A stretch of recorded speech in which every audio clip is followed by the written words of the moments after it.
Boa noite! No programa de hoje você confere o estilo retrô. Falamos também sobre o uso de aço inox e ainda informações sobre o asfalto, como desgaste e revitalização. Está no ar o Espaço Urbano.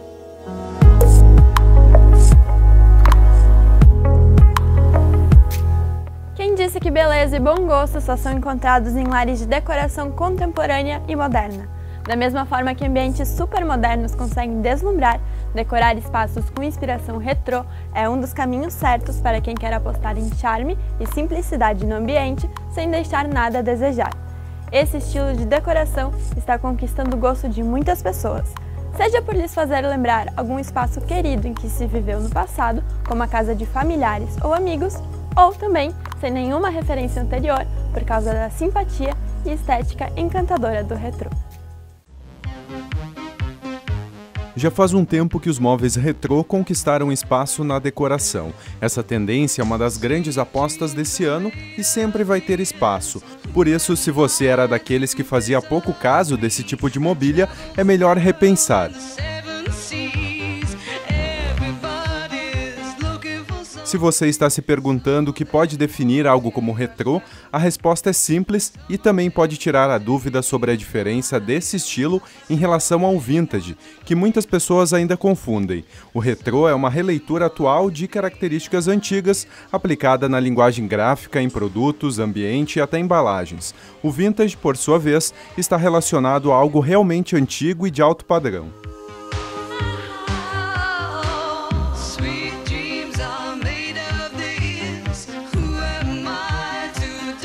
O ponto-chave da decoração inspirada no passado é a harmonia que pode existir entre objetos de aparência antiga e outros elementos claramente contemporâneos, sem perder a sensação de aconchego e o estímulo às memórias afetivas de cada um. Esse casamento entre passado e presente é o que vai dar o equilíbrio necessário para que a ambientação não pareça antiquada ou cafona. Na nossa região, é o que a gente mais tem, é essa mistura do retrô com o moderno. O retrô puro, por ser uma característica mais pesada, também se usa bastante. Então essa mistura, para não ficar muito pesado, com peças decorativas, a gente pode mesclar os ambientes, né, com cor, com peças mais antigas, que faz uma característica de um ambiente, de certa forma, não pesado, agradável, e com definições claras da mescla do moderno com o retrô.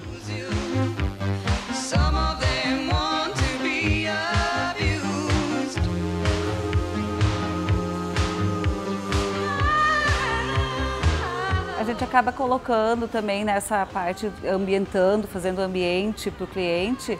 Na casa tem muita coisa que tu pode estar colocando, que nem na textura da almofada, misturando a parte artesanal também junto, como os tons de madeira, que poderia ser feito em várias partes, nas tonalidades, com tons também, um pouco mais de cor também nessas estampas, que vai misturando nessa parte do retrô, colocando junto a linguagem do retrô nessas peças. Pode colocar objetos mais retrô, mais antigos, como as máquinas de escrever, bicicletas retrô. Então, tem vários objetos de decoração que, decorados, enfim, em ambientes mais modernos, dá um charme, destaca e dá essa leveza, então, do retrô.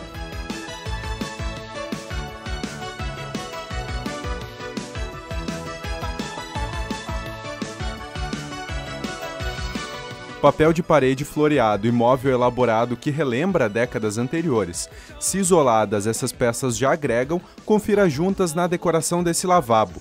Esqueça por um momento os ambientes espelhados, rústicos ou moderninhos demais que tomaram conta das últimas tendências e imagine o oposto, projetos bem elaborados que recuperaram estilos do passado.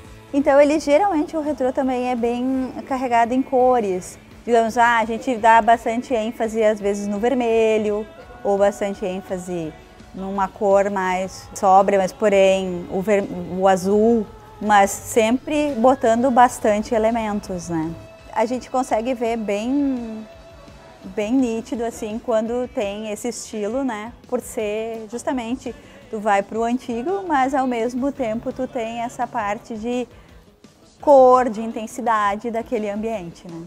Muitos fabricantes de móveis, eletrodomésticos, revestimentos, tecidos e artigos de decoração já desenvolveram versões com design similar ao dos produtos das décadas de 50, 60 e 70. Portanto, opção no mercado é o que não vai faltar para dar à sua casa o ar retrô que você imagina.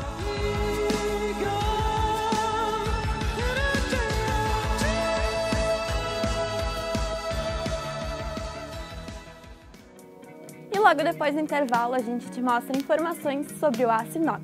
Fica aí, já voltamos.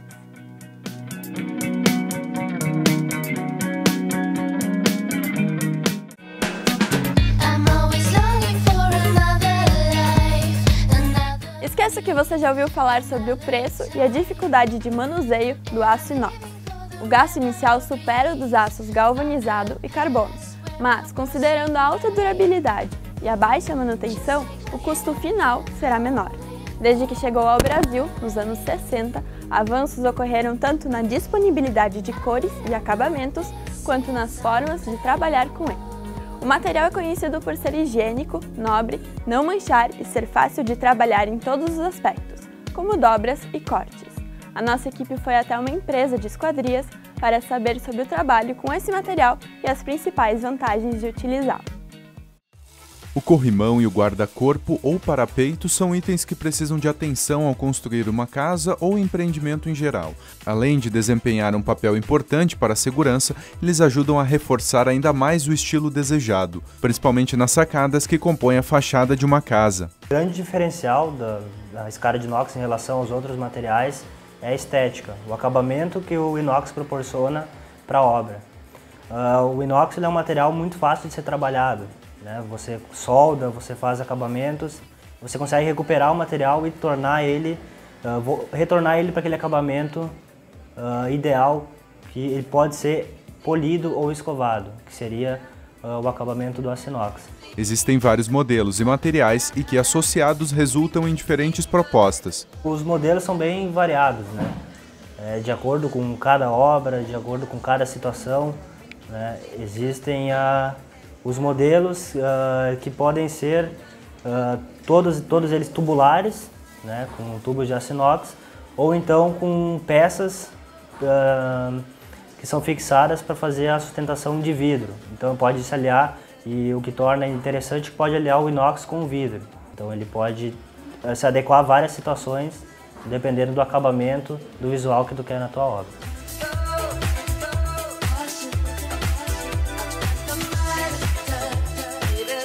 Mas na hora de comprar, o cliente precisa ter alguns cuidados.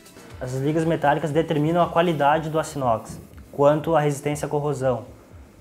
Então, situações normais, como aqui em Lajeado, na região metropolitana, a gente usa o inox 304, que ele tem uma boa resistência à corrosão, E em situações litorâneas, onde ocorre a maresia, a gente é obrigado a usar um aço inox que tem uma resistência um pouco maior, que seria o aço inox 316. Então, existe essa diferença da qualidade do aço inox quanto à resistência à corrosão. Essa parte das ligas metálicas é o que determina a qualidade do aço inox. Ela é muito importante, isso tem que ser muito cuidado, o fornecedor do corrimão, da escada, ele tem que ser confiável, ele tem que te dar garantia do material, porque o aço inox é muito variado. Ele tem determinadas funções, dependendo do seu objetivo, tu vai necessitar de um tipo de aço inox. Então tem que ter cuidado com o teu fornecedor, ele tem que te fornecer informações técnicas do aço inox, qual aço inox ele vai utilizar, ele tem que te dizer, ele tem que te mostrar um modelo com acabamento. O acabamento é muito importante, é o principal do aço inox, o principal diferencial. Então ele tem que te mostrar o acabamento, ele tem que te mostrar a qualidade do produto dele.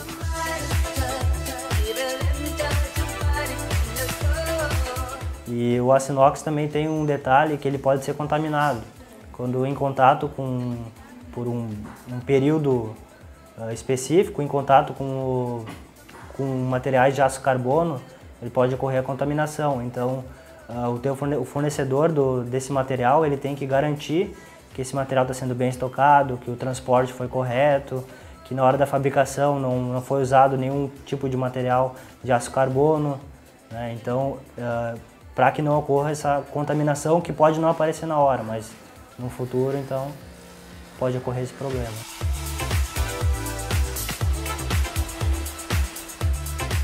Atualmente, os materiais mais usados na fabricação dos corrimões e guarda-corpo são vidro, ferro e inox. Entretanto, concreto, madeira, alumínio, latão, cabo de aço também podem ser utilizados. Lembrando que o ferro e o latão para a área externa não são muito recomendados, pois precisam de manutenção constante e sofrem danos de mudanças climáticas, principalmente pela maresia. Assim como a madeira, nesse caso, o carvalho é o mais indicado e mesmo assim também precisa de manutenção. Importante diferencial também do inox com relação aos outros materiais é a durabilidade que o inox tem. Ele é um material que você coloca na sua obra e é para o resto da vida. Manutenção quase não existe. O aço inox ele é um material que não precisa refazer pintura, não precisa fazer nada. Ele tem um acabamento próprio, né? A única coisa é que você faz um trabalho de escovação, de polimento para melhorar aquele acabamento. Daqui a pouco te explicamos melhor as questões ligadas à resistência do asfalto.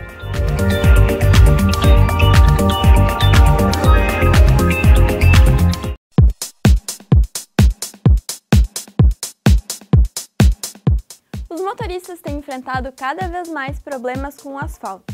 Ruas e avenidas esburacadas, rachadas ou até mesmo crateras. O desgaste do asfalto é comum, mas é necessário uma revitalização para garantir que ele não cause problemas mais sérios, como acidentes. Realmente, buracos e rachaduras em rodovias, ruas e avenidas causam problemas para os motoristas. Por isso eu converso com o professor João Matos, doutor em Engenharia Civil e que tem experiência na área de pavimentação.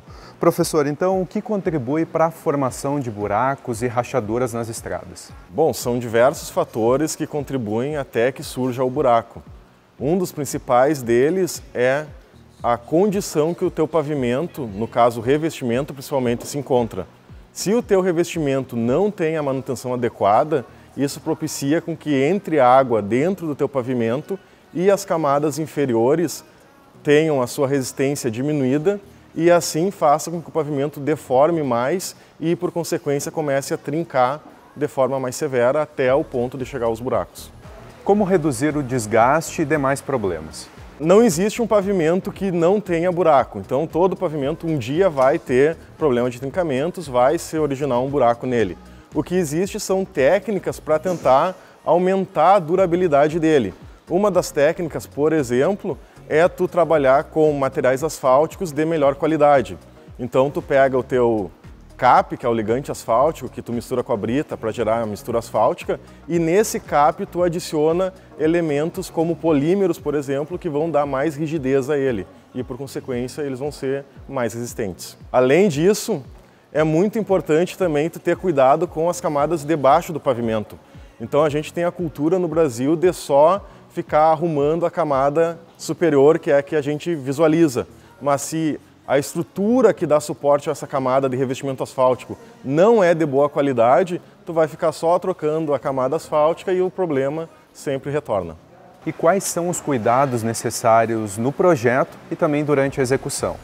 Tu tem que ter muito cuidado, principalmente na hora do projeto, na escolha dos materiais.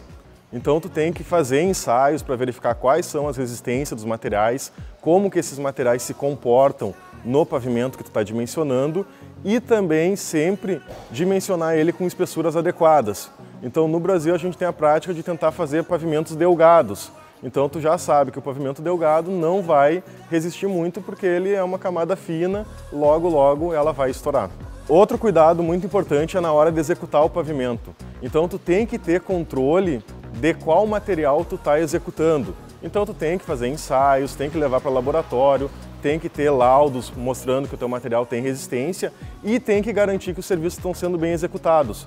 No caso, não adianta só tu largar o material, tu tem que compactar eles da maneira adequada como especificado no projeto.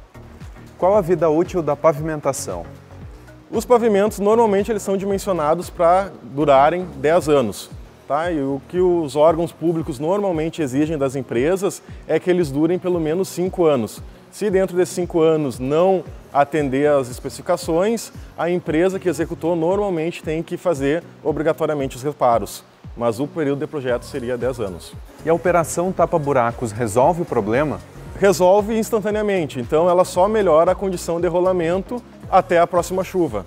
Então, se tu não fizer o reparo de forma adequada, entenda-se, retirar todo aquele material danificado, fazer o fechamento das camadas inferiores, impermeabilizando elas e depois fazendo a camada asfáltica, resolveria o problema. Mas se tu pegar e simplesmente largar o material asfáltico em cima do buraco, vai formar pontos de infiltração de água, a água vai para as camadas inferiores, a próxima chuva o buraco reaparece.